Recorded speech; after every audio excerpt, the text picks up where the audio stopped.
Nelly Furtado, say what you want. Pooja Punjabi exults on Twitter. We're talking Mirza Ghalib and his letters. My morning is made. So is mine, Pooja.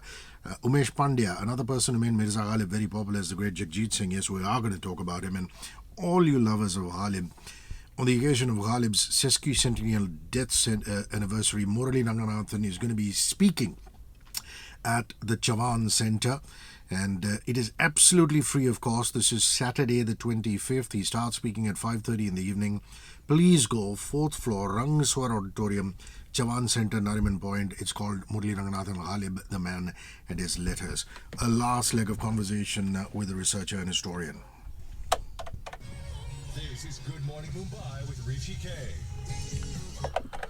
I'm intrigued. What did Ghalib write to Queen Victoria about? Since you said he also corresponded with the Queen, I can understand corresponding with Bahadur Shah the Zafar, who was the final emperor of India, because he was his ustad and the court historian. But what about Queen Victoria?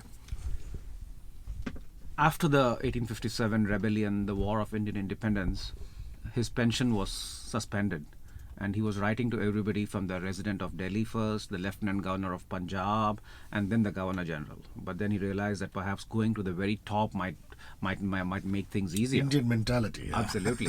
So what he did was he had a very special deluxe edition of his war memoirs called Dastanbu, bound in very beautiful leather, perhaps with a lot of tooling and decoration. A very beautiful edition. He got that made specially for one copy for the Queen, one copy for the Governor General. How sweet. And then he had them dispatched with a proper letter. And in that printed edition itself, he had a qasida, that is a panegyric of sorts, which would sort of praise the Queen for her abilities of ruling mankind and so on and so forth. And then he would... it's what they call maskagiri or maskabazi in Hindustani. Yeah, but Ghalib was very clear. I'm not a chamcha. He was very clear that even though he's doing this, he says that this is just form. I don't really... मैं किसी की खुशामत नहीं करता. He has said that many times. So he says, it's more of, building a castle with words. That's what he's doing. And at somewhere there's a nameplate which says Queen Victoria. So that's how he sort of, describes his letters of praise. So the castle is independent by itself. It's only the nameplate where she comes in. So, and then he sort of had that dispatched, and then finally, because of that or because of other reasons, he finally got back his pension. He also got back all the court honors which were given to him by earlier governor generals. So he could, for example, sit in the first row when a darbar was held. And he was given a position of number 10 on the right-hand side, which was a fairly important position. So all these things were finally restored 2 or 3 years after 1857, and perhaps his letters to Queen Victoria bore fruit. I'm also curious to know, has too much been dramatized as far as his drinking and going to the tawafs were concerned? Of course, the tawafs were very respected in that day and age. They were courtesans and, trained in classical music and classical dance. Do you think serials and cinema have over-dramatized that? And also, what did he do during times of prohibition? I'm just wondering, Mirza Ghalib.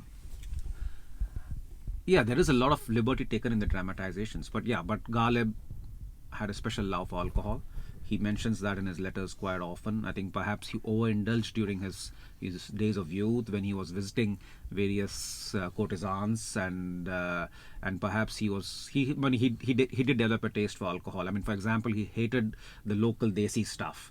He had to have what he calls French, which is basically, I think, a shorthand for red wine, and his favorite gin brand, for example, was Old Tom, which still is available, I'm told, in the UK markets. And even after the mutiny, for example, the mutiny sort of emptied all the shelves of Delhi.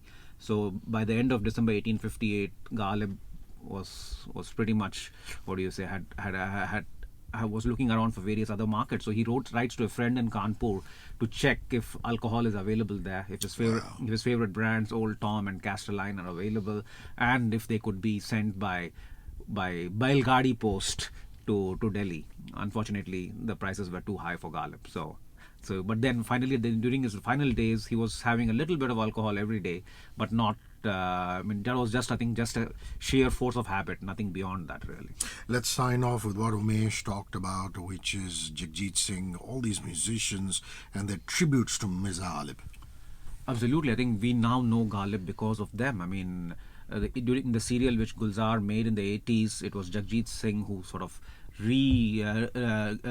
recomposed all the famous ghazals and sang them.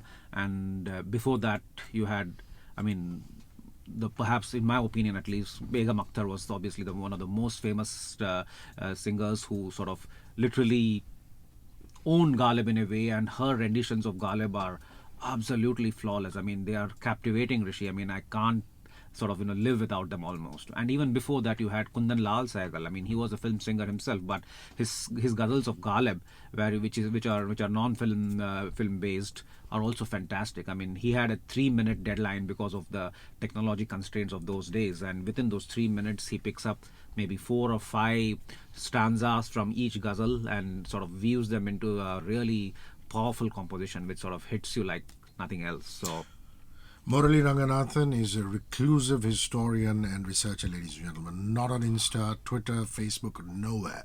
However, he's willing to correspond with you if you have an interest in Ghalib and 19th century Indian history. What is your email ID, Murali? my email ID is my name, muraliranganathan@gmail.com. Murali, not like the Murli, but Murali Ranganathan, Nathan. Yeah, at gmail.com. Okay, thanks very much for rolling by. Wonderful morning, wonderful. Thank you, Rishi. It was fun talking to you. Mr. Probs with Waves. I'm Hrishi K. We're live at 10:15.